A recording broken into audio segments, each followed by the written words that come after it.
Eh, Dissolve!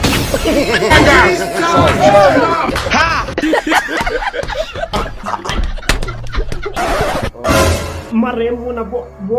why u joina a family WhatsApp group kube we wa switiva ku ri a wa family ya mina ene mina we twana ni ku ri yo yivelana we wo va side chick ya me why u endla sweswo munhu ni kombela u huma we why u endla sweswo why u joina family WhatsApp group ya ai ni kombela u hume munhu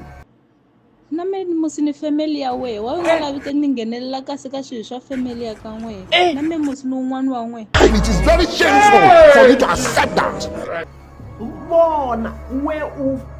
u side chick ene mina we twananile ku ri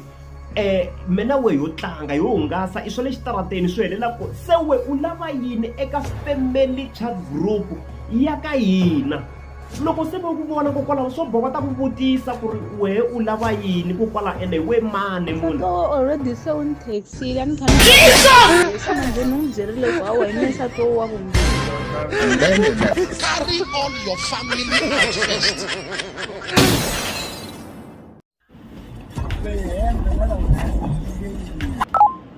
hi fikisoni hi pfulele gate se hi fikile munhu a ni swi tivi ku ri mehe kahle ni fanekele ku hlamuserise ku yini ene mhaka leyi u yi endlaku ne ya ku sweswinyana ni le ku holoveni ni nsati wa mehe we u side chick ya mehe mina we loko hi hlangana hi twanane kahle ku ri a hi endli swilo swa serious mina we yo hungasa mara se laha u ni fikisa kona u tela yini laha ka mehe hi nga twananangi u byele hi mani ni ku byerile ku ri we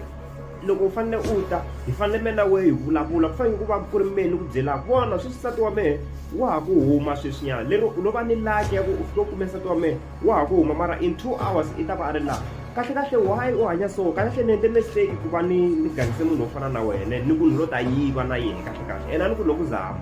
ene leswi twala konge a wu one kokwalano u na mani munhu wa kona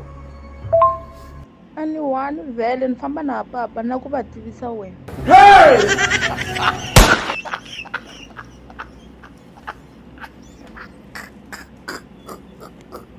u ta ni time ya we hayi u nga ni ringe we hawa nga ni ringe hayi